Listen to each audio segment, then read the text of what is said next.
Hello there, thank you so much for being here. So, me, Valeria Ruiz Valero, in this recording, I'm gonna be talking to you about why I am so obsessed and so in love with HPE GreenLake. So, I like to call this a cloud, the Netflix of enterprise IT. And yeah, maybe it's some like terminology to call it because I am not an IT girl. I am actually a finance student in my fifth semester who knows little to nothing about servers. So let's start with our first slide, shall we? Okay. As I already told you, I study finances. I haven't really been that interested in programming or IT or I don't know, development of different applications, something like that. Nah, I live in Excel. I know some formulas related to my field, SCAN, WAG, and MVP calculations. That's it. So the terms of servers, clouds, data centers, they are all like unknown language for me, or at least they were before I got to like a little bit more about HPE GreenLake. So today I'm gonna be explaining it, GreenLake, to you with some analogies that are really easy to understand and that may help you in your life to consider if you want to buy this cloud or not. So let's continue with our next slide. Perfect. So let's start by doing the next simulation. Imagine this wardrobe scenario, really friendly, right? So option A, you have 10,000 euro upfront to pay in January and 50 outfits that you will only wear some of because you are not gonna have that much time to try them on. Yeah? Now, our option B, we have a 99 euro month subscription that is much cheaper. And we have unlimited new outfits delivered, so you don't have to choose from the ones they offer you. You can use from the ones they have in their catalog and that you need the most because maybe you have 50 outfits in here, but maybe they are too casual and they don't work for the office. Yeah. So every person who has like the knowledge or at least a little logic would say option B is the correct one, right? So yeah, that would be HPE GreenLake and what it does for companies in IT. So what even is a server, the so-called server word? And I know you have heard of it. So I'm gonna explain it in really, really basic concepts that you would understand even if you were drunk at 2 a.m. with like nothing in your head. So imagine that your laptop is a cute little puppy. Now a server would be this giant Saint Bernard. I don't know if you know this breed, but they are actually super, super ginormous. Yeah. Working 24/7 for thousands of people. These would be like, I don't know if you have seen them from Tom Cruise, that he usually tends to like fight against, I don't know, cyber security things or AI in his latest movie. And he has to go or to get into a cabin or a room with tons of super tall like computers. That's basically a server. And you can also see it in this image that I have here in the presentation, these like big things where you can get some like not tablets, but some like plastic things are basically the servers. Yeah. A server would be a super powerful computer that never sleeps, lives in a cold room, stores all company data, runs apps, websites, banking systems, TikTok, everything, as long as it is heavy enough to fit in a server, right? Because you don't want to waste electricity on something that doesn't deserve it. Yep. So companies used to buy these for more than 100K. It was expensive, obviously. It required high maintenance.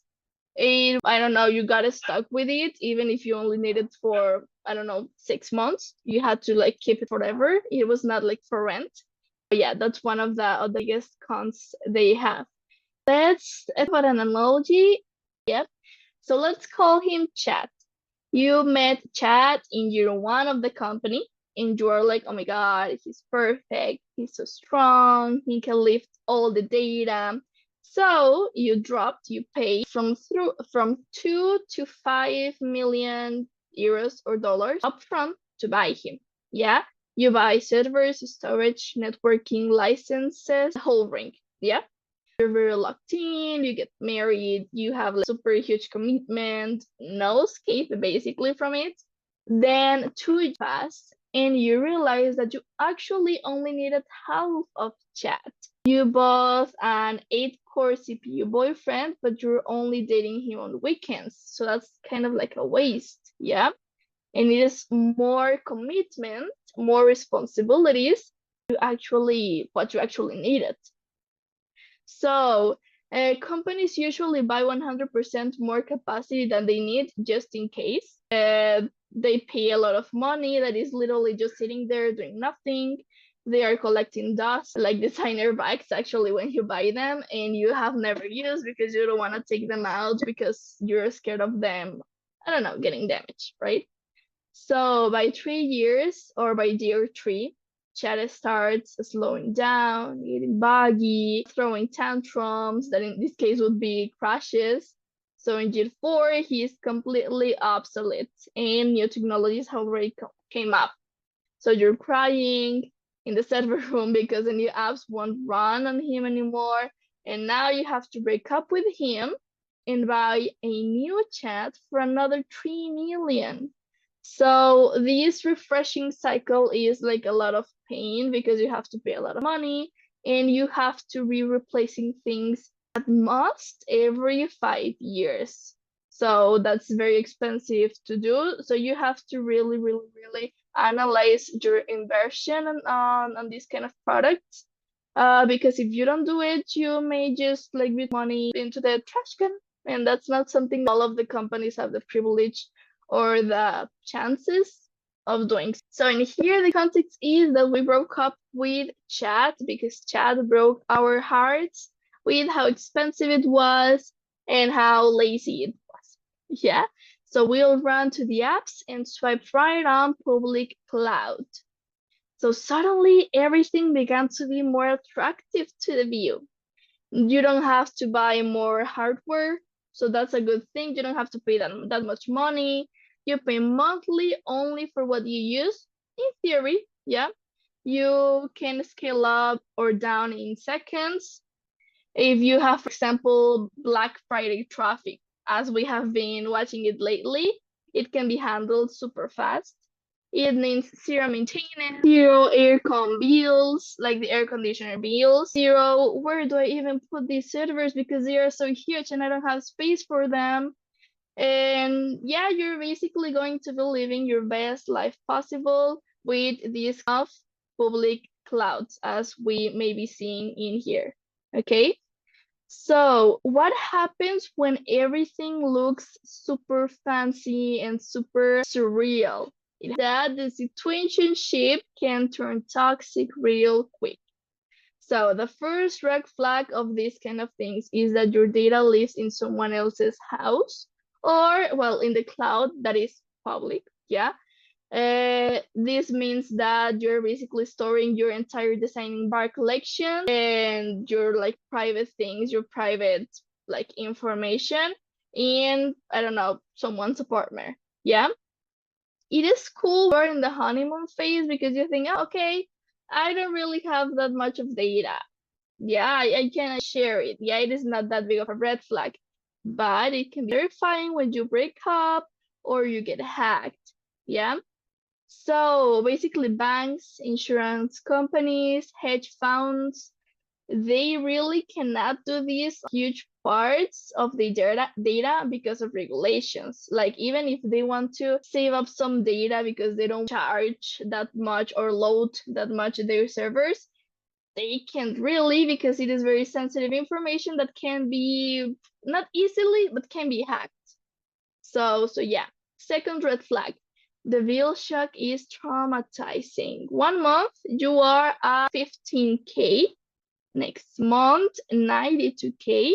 Because, I don't know, the current marketing leader trained an AI model and forgot to turn it off. And the AI model has been like working 24/7. I don't know if you know, but an AI like ChatGPT, Grok, Gemini, all of them are connected to servers and they are working 24/7 because they have to provide the service for like all humanity on Earth that want to use it. Yep. So these are some of the red flags kind of public clouds have. Didn't know if you know them. Hopefully I have teach something to you. Our third red flag would be the performance roulette, not the Russian roulette, performance roulette. So if users are in Europe, but the nearest AWS, as we have here region, with free capacities in Oregon, you're gonna have, well, you're gonna have to have very good luck with that because it would be very, very hard to connect or to upload your docs. Fourth red flag, login nightmare. Once you're deep in these two, AWS or Azure, moving out costs more than a divorce lawyer from your ex. So, and the last one, the last red flag we have is the zero control one. Amazon can throttle you, change pricing tomorrow or have an outage. Yep. And all of this may be because one day half the internet died because one of these regions, AWS or Azure, had a bad day.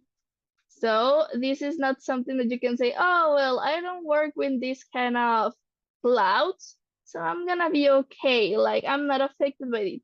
Yes, you can get affected because of these situations that can happen to companies that we as consumers use every day. Okay, so basically, when you are in a relationship with a public cloud, you're not really the main character. You're just a side chick, a side partner. So we went from thank you next, from the traditional model, to this is fun but it's stressful, the public cloud. Like we're getting a little bit better. Yeah. So now finally, let's end our healthy relationship with HPE GreenLake. Let's go for it. Okay, perfect. So let me make a summary of the picture properly because this analogy is too good. So now HPE GreenLake enters.